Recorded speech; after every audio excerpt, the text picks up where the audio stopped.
I'm going to discuss a little bit of why the Charlie Kirk shooting hit so close to home, and I've got two interviews. I'm joined by Jon Favreau to discuss Fox's response to the shooting, and climate activist and former British government official Johan Eliash about how he's buying up portions of the rainforest to protect them from deforestation. I'm Brian Tyler Cohen, and you're watching No Lie.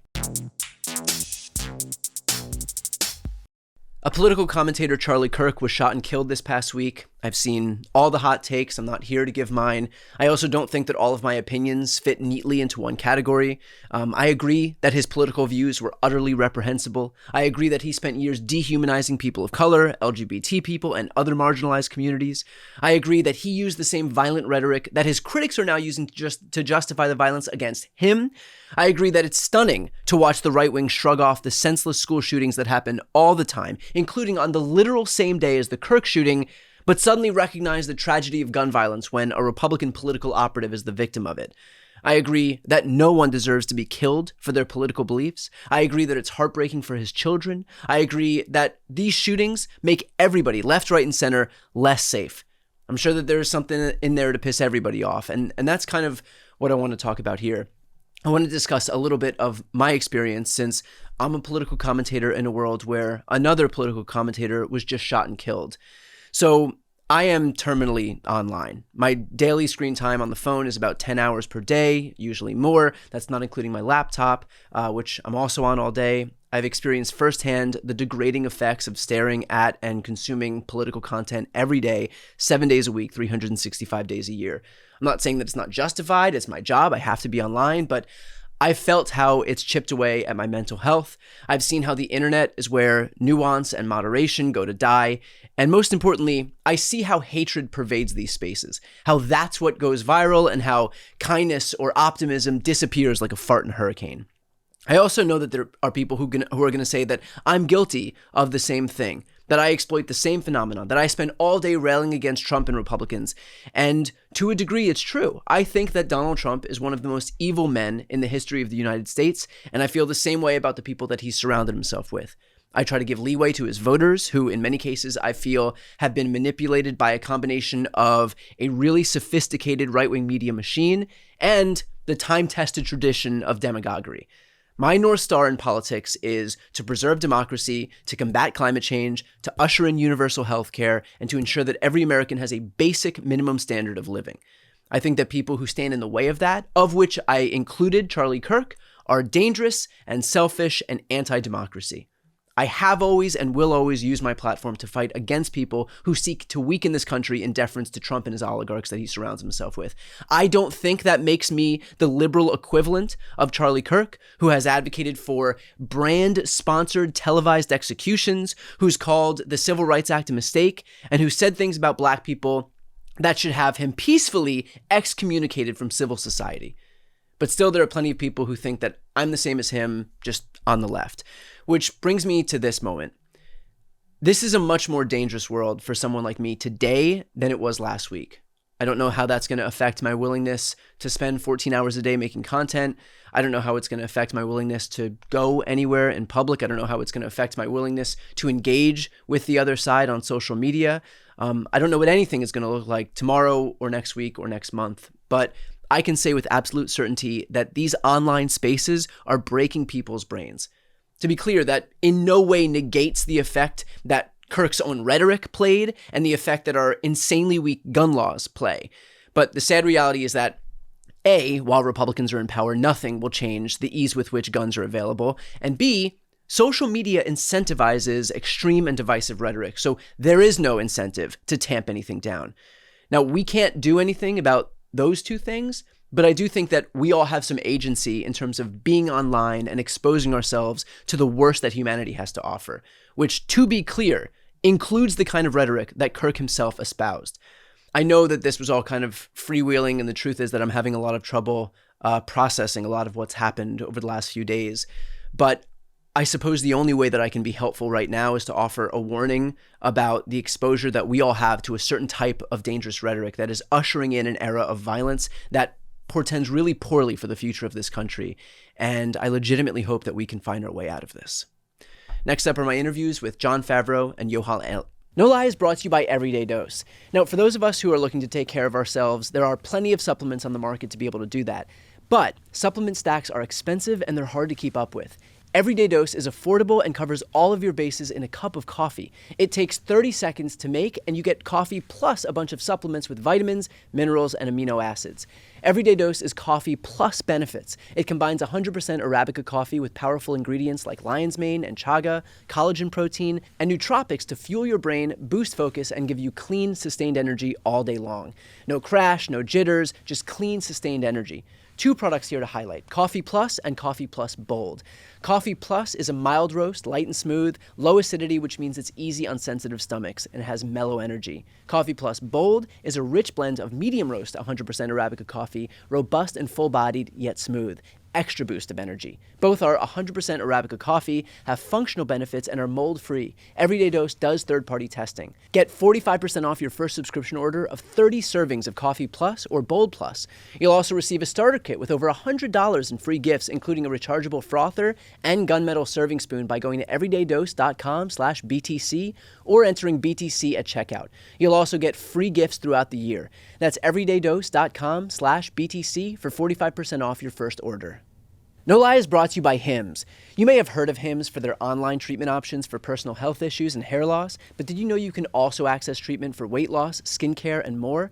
Through Hims, you can connect online with a licensed provider to access personalized treatment options discreetly and on your terms. Hims offers access to treatment options that cost up to 95% less than brand names if prescribed. You shouldn't have to go out of your way to feel like yourself. Hims brings expert care straight to you with 100% online access to personalized treatment that puts your goals first. This isn't one-size-fits-all care that forgets you in the waiting room. It's your health and goals put first, with real medical providers making sure you get what you need to get results. Think of Hims as your digital front door that gets you back to your old self, with simple 100% online access to trusted treatments all in one place. To get simple online access to personalized, affordable care for personal health issues, hair loss, weight loss, and more, visit hims.com/BTC. That's hims.com/BTC for your free online visit. hims.com/BTC. Actual price will depend on product and subscription plan. Featured products include compounded drug products, which the FDA does not approve or verify for safety, effectiveness, or quality. Prescription required. See website for details, restrictions, and important safety information. I'm joined now by the host of Pod Save America, John Favreau. Favs, thanks for joining me. Always a pleasure. So we are right now in the aftermath of the shooting by Charlie Kirk. As of this morning, they have found the suspect, the person responsible for the shooting. Prior to that update, there was a slew of right-wing commentators, right-wing officials, Republicans who had come out and said stuff like this. The Democrats just killed Charlie Kirk today. They're desperate. They're losing. They want to intimidate you and me and everybody else. Charlie Kirk's a casualty of war. We're in this country. When is the Democrats going to stand up and apologize for the hatred and the lies that they have fed their base that's led to these actions? They are at war with us. Whether we want to accept it or not, they are at war with us. Now, as of this moment, there is, there are some indications of what we know about the shooter.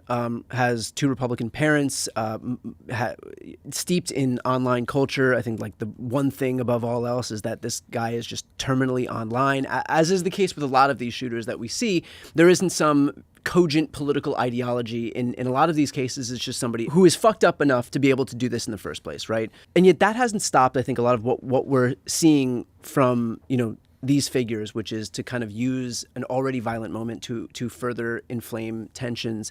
We saw the same thing from Trump himself, who came out in a recorded address and basically said that we're at war with leftism, right?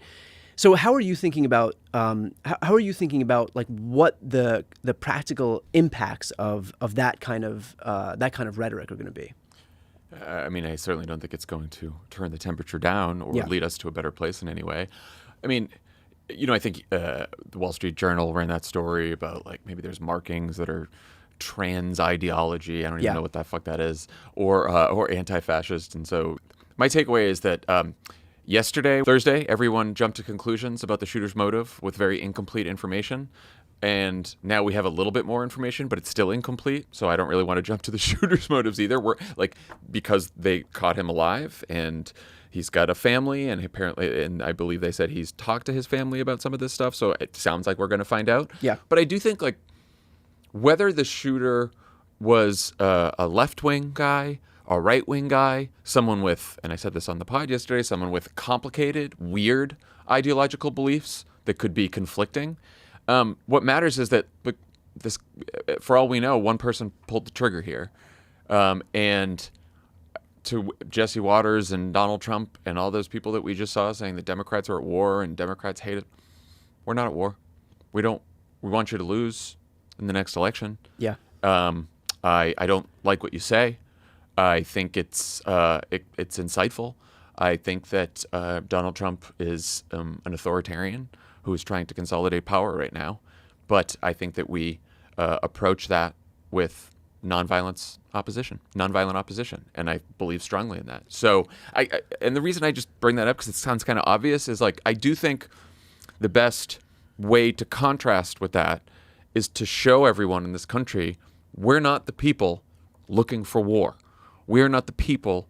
We are not in this country who want violence. We don't. And if you want to keep making up this fantasy that there is this war in this country, that the left is hateful and wants to tear people down and ruin this country, like, you can do that, but that's not what we stand for.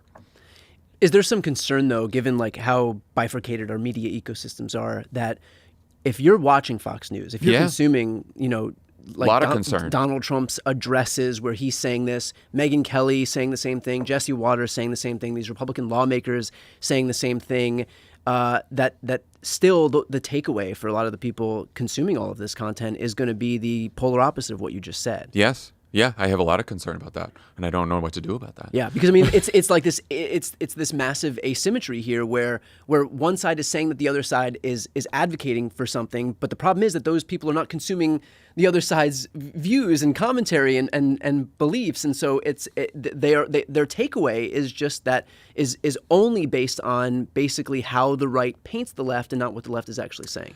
Yeah, and that obviously this is a magnified example of this, but like this has been our concern forever with the right-wing media ecosystem. I do think the only thing we can do is show up in some of those places and be out there publicly on whatever platforms we're on, letting people know that what our values and principles are and that they're not violence. I wanted to throw to a clip of what Trump said in the aftermath of being asked about Charlie Kirk and how he's holding up.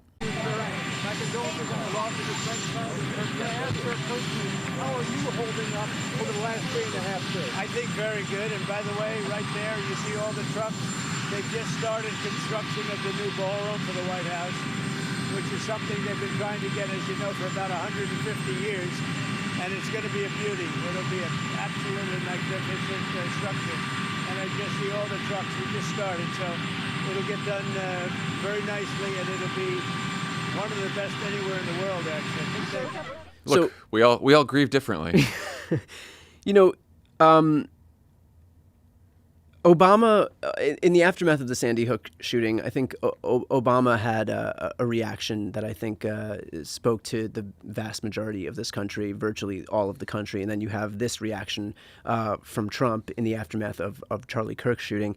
I'm just curious, having written for Obama, how, like, I can't even ask you to get into Trump's head, because that is like the level of sociopathy and malignant narcissism that you have to be capable of displaying to be asked about somebody who you purportedly care a lot about, and to respond with how great the construction of your ballroom is going is like, next level. But just curious, having worked with Obama, hearing that response to a horrific, tragic shooting like the one we saw in Sandy Hook, to today, a decade and a half later, Trump's response, just your general reaction. I know everyone thinks that everything in politics is like planned for public consumption, and just on the Obama thing, obviously the nation saw him tear up. Yeah. But when it first happened, and I brought him the initial statement that he did, not the speech at the eulogy, but I quickly rushed out a statement and I brought it up. I sent it up to him, and then he called me up to the Oval so he could give me his edits. And it was the first time I saw him, and it was just me and him. And when he handed me the edits, like, he couldn't even look up from the desk. because he was, it was very emotional. And so when that showed in public, that's just who he is, and sometimes you don't control the things that the public sees when you're a politician as much as either you might like or your advisors might like or whatever. That's just something that happens. I say this because for Trump could have had a very close relationship with Charlie Kirk and cared about him very much. It could be that Trump doesn't really have, that Trump is sociopathic, and, plenty of evidence of that. And it also could be, I was thinking, that, like, he knows you're never, ever supposed to show any kind of weakness or vulnerability or emotion because everything is about strength with him. And so maybe he was like, I'm just going to start talking about that. Or maybe he just really cared about that because his brain bounces around as fast as the fucking social media feeds that are all that are ruining our lives. So exactly, it's hard to get in his head. Yeah, couple options I gave you for what it could be. So I wanted to talk to you especially because you host a show offline that I think is really important, especially in moments like this. And a big part of the shooting that we saw has been social media's reaction to it. I took all day Wednesday and all day Thursday and didn't post anything because I felt like I had reached the breaking point in the broader discourse. And, I have to also kind of, to a degree, take care of my mental health and not kind of get consumed by a really I don't know, just generally disgusting and hostile and acrimonious news cycle.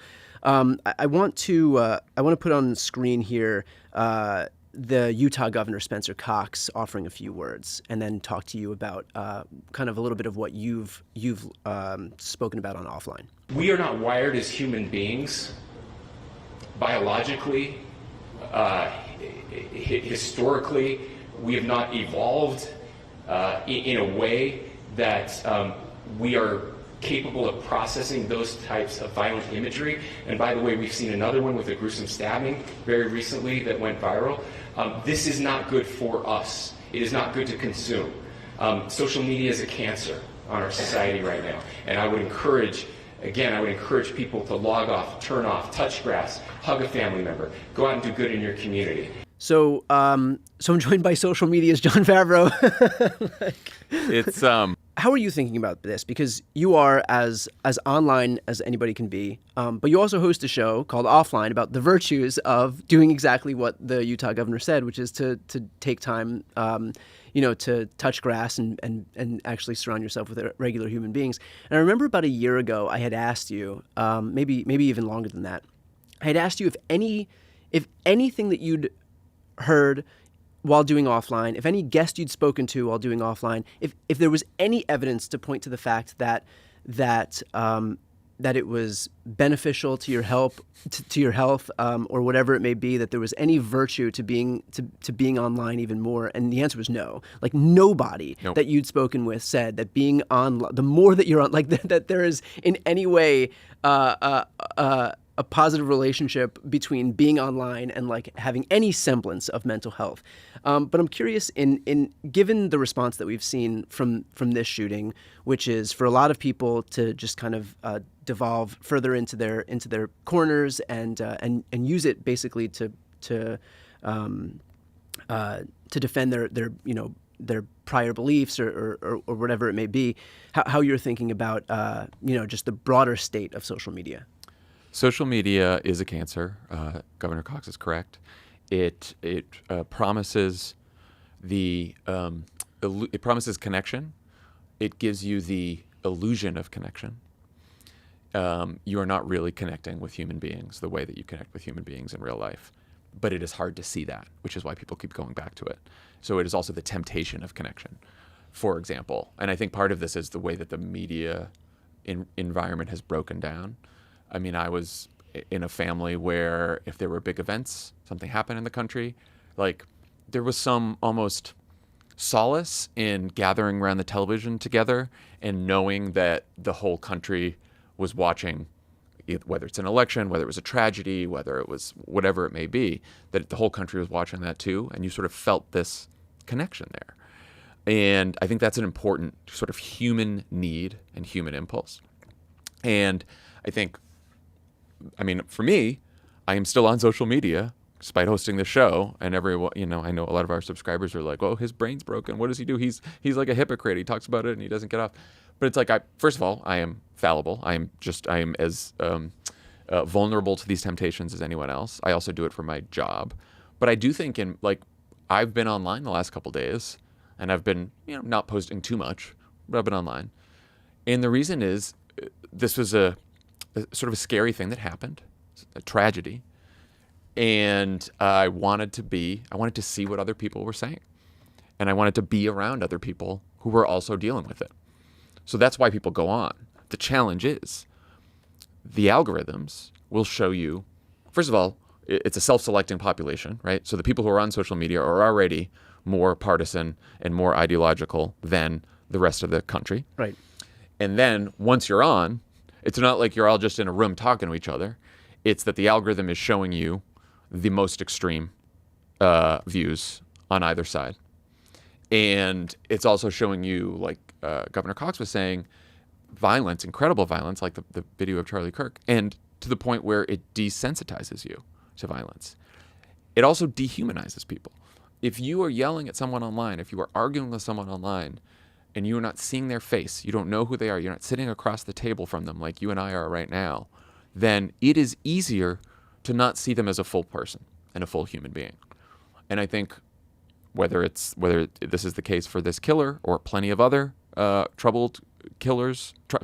plenty of other troubled young people who either go on to be mass shooters or just go on to have all kinds of mental health challenges, if you're home all day and your community, and you think you have friends, but your community is people who you do not see in person, and who are only online in terms of, their media accounts, and you're interacting with them that way, if that's all, you are not going to have an accurate portrayal of what humanity is, the good that can come from humanity and not just the bad.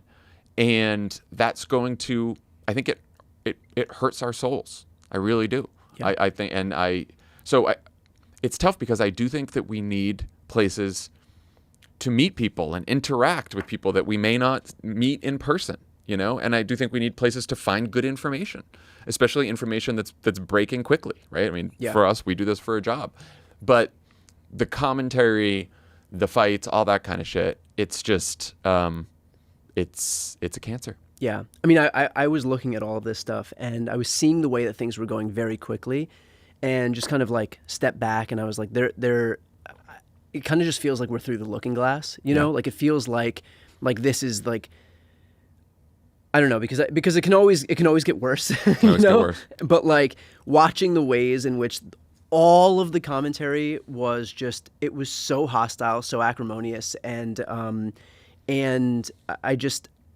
don't know how you come back from a point where there is no humanity left in any of this. And so other than just stepping away, which of course, if you have some nuanced perspective on this, I think the way, like all of the incentives for posting online are completely antithetical to that.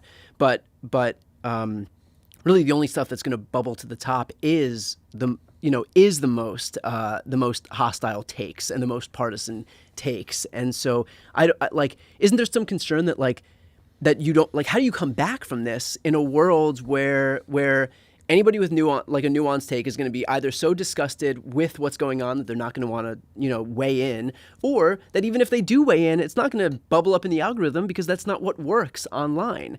And so this is now the new normal, which is if you 5 years ago, if you looked at a response to a shooting, if you looked today, you'd be like, this is just, it's a deeply broken society. And so, I guess my worry here is that this is the best it's going to be. It can only devolve even further from here, because it's not like the incentives are going to be any better. It's not like Elon Musk is going to suddenly say hey, let's start rewarding nuance, and let's start burying the most hostile takes that you can get. I do think that a backlash to social media has been brewing now, a real one, not just people who come on offline and talk about it. You can see it in the polls. You can see it in polls of people who support banning phones in schools, and including majority of young people, by the way. Is that true? Yes. Young people are in favor of like for themselves? It's obviously, it's obviously closer. Yeah. In fact, when you actually talk to young people, they've done a few studies of this, even the ones who think that they want to keep the phones, they say, oh, if everyone else gave up the phone, I'd be great. I don't want it. But I just want it because I can't not have it. I want to unilaterally disarm. Right, which I understand that point of view for sure. And so people don't want this. I think that I was just saying this on a group chat, which is much better than on social media. A candidate who runs in 2028 against social media and against the phones, and I'm saying phone restrict. I'm not saying ban the phones completely, like some people think I do. But a candidate who runs on that. Too late. It's too late. I know. Too late. The soundbite's going to get clipped. A candidate who runs on that, I think, would do really well, because I also think it's an issue that you have some people maybe in the center right, who also feel the same way about that. People don't want this, and I think even campaigning in politics. I mean, Zoran Mamdani and his social media strategy is very interesting, right? Which is, instead of direct-to-camera stuff that he's doing, so it's just like a relationship with the voter. Yeah, he's doing grassroots in-person organizing and meeting people and then broadcasting that to people, which is different, right? Yeah. Because I think campaigns are going to return to the point that they can. If we're going to get out of this, it'll be in person and not necessarily just like knocking on strangers' doors, but holding meetings of like-minded people and talking about politics. Like, I just think we have to mediate some of our conversations in person. And I say that knowing that I will go back online and have fights, because that is what we have right now. Yeah. But I know that I am always looking for ways to meet in person and have debates about politics that way. You know, right when I was graduating from college, when I was graduating from Lehigh, I remember like smartphones were just coming out. This was in 2011. I think I had like one of my buddies was the first one to get like an Android. Yeah. I had a flip phone in college. like it feels so prehistoric now, but like I had flip phone in college, and I remember being so jealous. Like I remember like on graduation day watching. I was there and I saw like some of the people getting ready to leave and some of the siblings of graduates coming, and they're like, I'm gonna be here, and I was like, man, I'm so jealous, because these kids are gonna have such a different college career because they're so much more connected than we were, and they'll have the internet, and they'll have like Instagram and social media, and they can talk to each other, and like we missed out on all of that, and for years that was how I thought about this. I was so jealous because these kids are going to be so much better connected to the world and to even people like on our own campus. And recently I started thinking what a fucking blessing it was that everything we did, not just the stupid shit that I did in my frat house, but like just that everything that we did was not broadcast to the entire world, and that we got to have like real, like intimate experiences with other human beings without feeling like you're performing for the whole world, and nobody will ever have that again. I know. I always think I didn't. I mean, it's like a little bit like, when we were growing up, and like the way you found people in your neighborhood in the 90s was like, look for the bikes, right? Like look for people's bikes in their front yards. It's that, and also I was thinking about this in college, because I had a flip phone like maybe the last year in college. I didn't even, because I'm old, and but you'd go out at night, you'd go to parties. Everyone, after all your friends at the party, after the party would scatter in different directions, and then every morning, Saturday or Sunday morning, we'd meet in the dining hall, and everyone would share their stories. Yeah. And because you weren't texting each other, you weren't posting it, and so there's like a table of all your close friends, and it was the best time, because it was like, let's talk about last night, let's talk about what happened, where'd you go, where'd you end up, how'd this happen, what's going on tonight, and it was just like a place where you could have a real conversation with people. And I feel so sorry for kids today that they don't get to have that. Yeah. And when I talked to Vivek Murthy, the Surgeon General, he talks about how Biden's Surgeon General, and Obama's as well, he talked about how he go into schools and sit for lunch with kids at schools, and they would all just be looking down on their phones the whole time. Yeah. Well, look, I think, it's a little weird for like two people who work online and whose livelihood comes from being online to talk about like the virtues of not being online. But I hope that like, the events of the last few days can at least, offer folks who are watching a little bit of a push to put down the phones, stop watching folks, including us, and just spend some time reconnecting with people in the world here. So Favs, as always, I appreciate the time. Thanks so much. Thanks for having me. I'm joined now by former member of the British government whose focus was climate change, Johan Eliash. Johan, you are one of the wealthiest people in the United Kingdom, but what caught my eye when I was reading about you is that you're using your wealth for something a little bit different than what we're used to here. So can you explain a little bit about what you've done in the rainforest?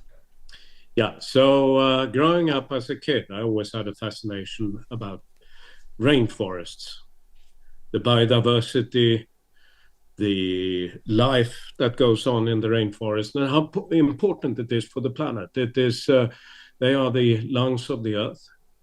They account for a big part of CO2 emissions by far too much, and we'll get to that, I'm sure, later.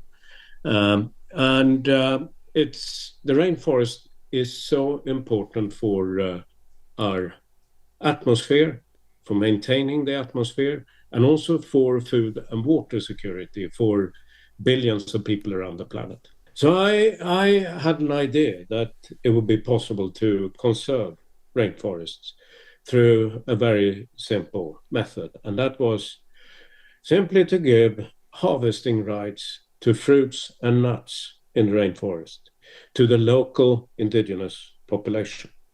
So the pressures here are particularly on the outskirts of the rainforest, where industrial activity, cattle, beef, ranchers, sugarcane, all these industrial efforts, people need land.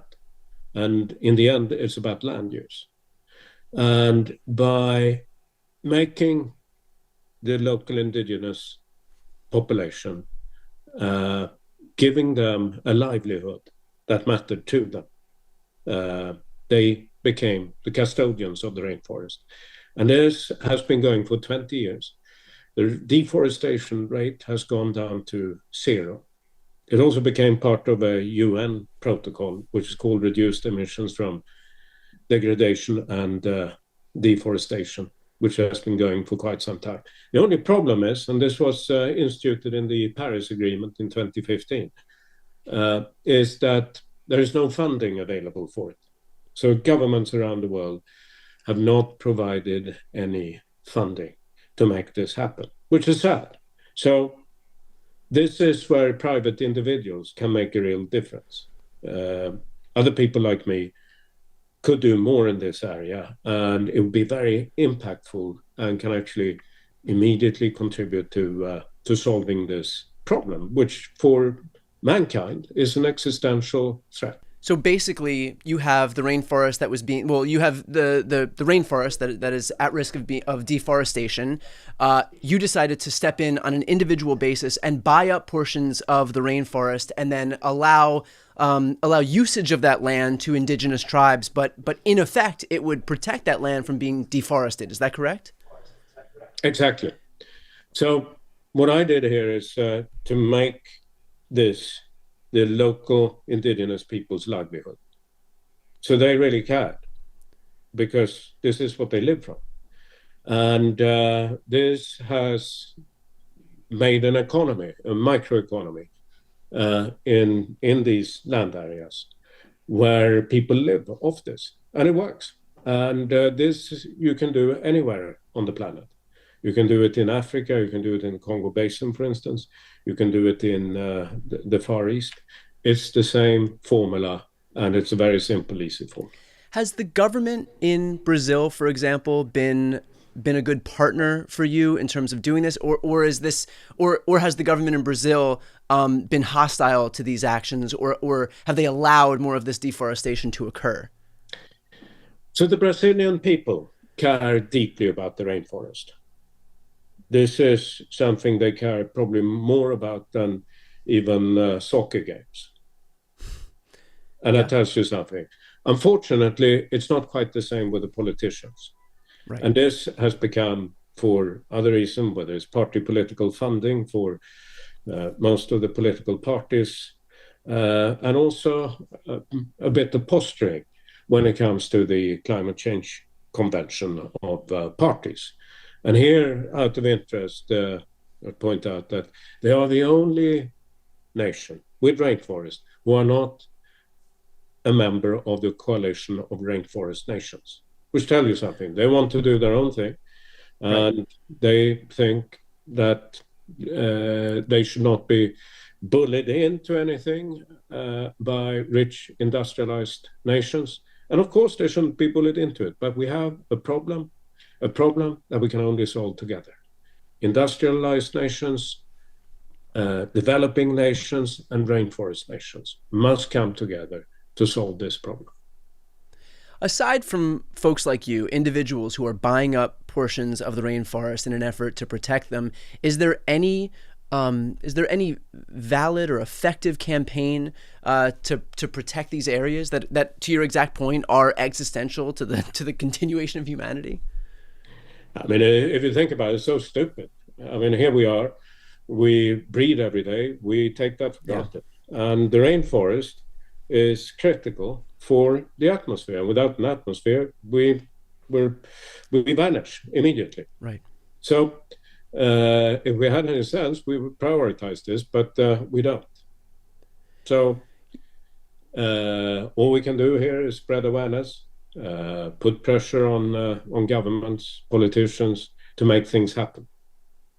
Is this a profitable enterprise for you? No, I don't. This is a not-for-profit exercise. It costs money, but it's something I'm very happy to give towards because of the importance. Has what you've done in the rainforest offered anything of an incentive structure for other folks, other wealthy individuals to kind of replicate these actions? I think there are many foundations, charitable organizations that are beginning to do the same thing. And in fact, some have been doing it for quite some time. And the challenge here is to be effective.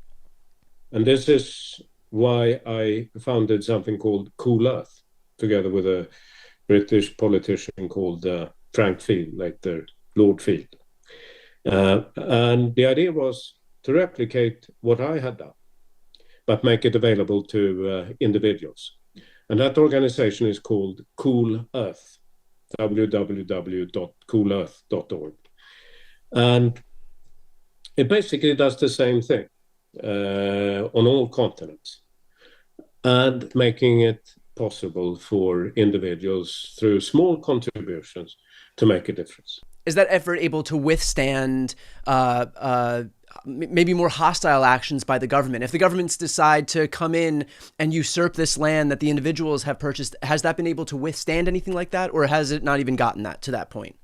No, I think governments, I can't say any governments have done on a federal level things of that kind. Sometimes on a local city level or state level in countries, there can be fun and games going on for certain purposes, like if you have elections, politicians threatening to put lots of people into the area, to put even more pressures in order to get contributions or get some sort of endorsement. It's very important to stand firm here and make it very clear that this is an effort for the good of mankind, and that they should respect that. So, you're using your wealth to buy up portions of the rainforest to protect it from deforestation. You've got other billionaires, like some very prominent ones here in the United States, who've used their wealth not to further the cause of protecting the rainforest and combating climate change, but rather to invest in space companies or buy up newspapers or buy up social media sites, whatever it may be. You've got like the space race between Jeff Bezos and Elon Musk. And so Can you talk a little bit about the priorities that some of the wealthiest individuals in the United States have, kind of in contrast to what you've decided to do with your funds? Well, we only have one planet, and it wasn't designed for 8.5 billion people living the way we do.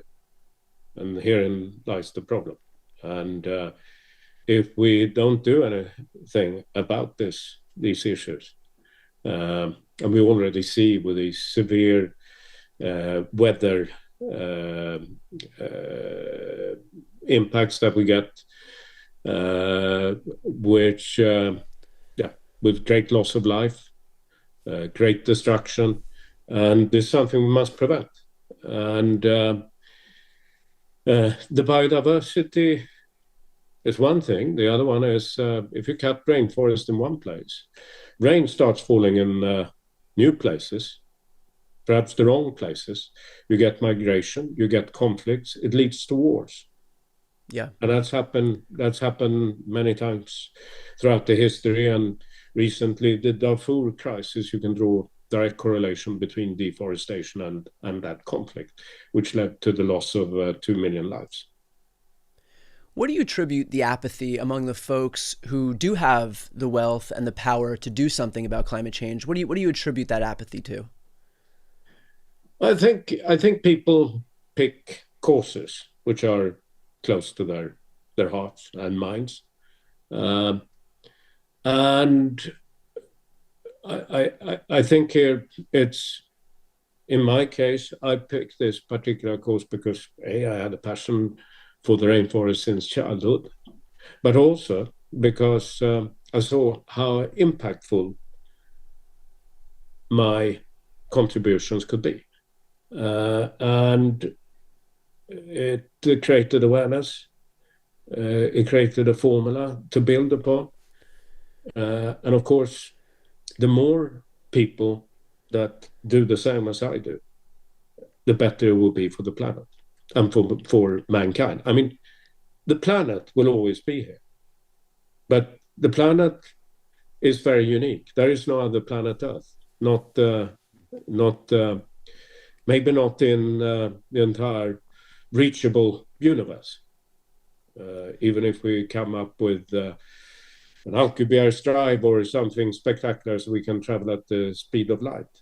But even so, this planet is so unique, the way it's engineered. So we have to be very caring for it.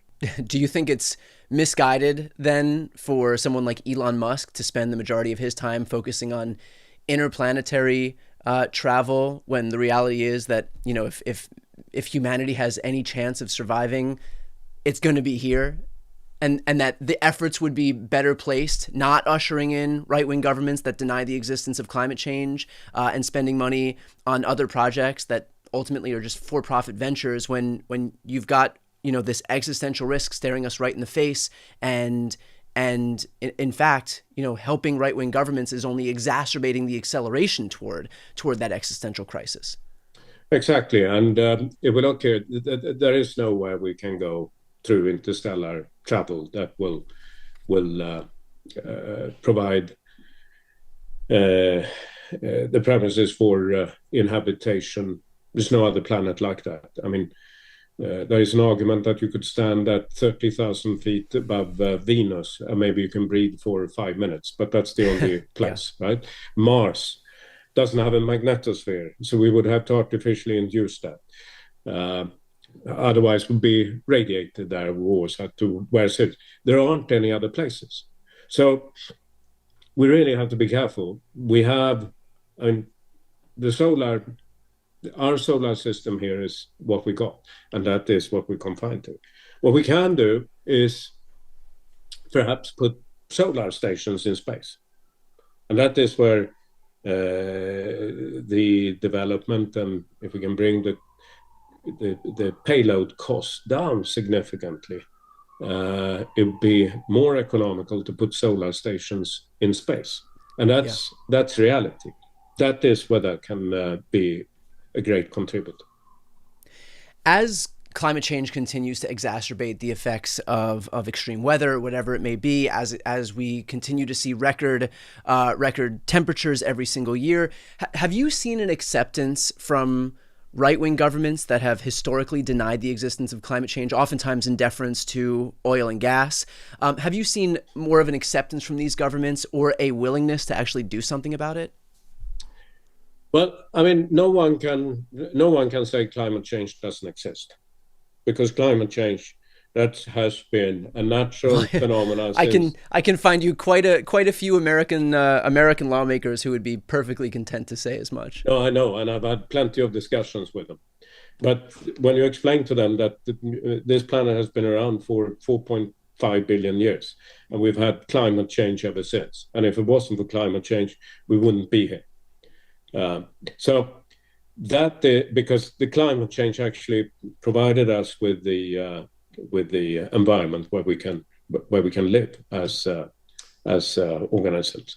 So there's no doubt about that. But it's a question of how we maintain our existence on the planet, and here the biodiversity is such an important part. Also, the oceans are very important, because most of the CO2 goes into the oceans, and if they become saturated, they can't absorb more, and that means you'll have this accelerated effect where the greenhouse gas effect accelerates so quickly there is no return, and that is what we have to avoid at all costs, and we're getting close.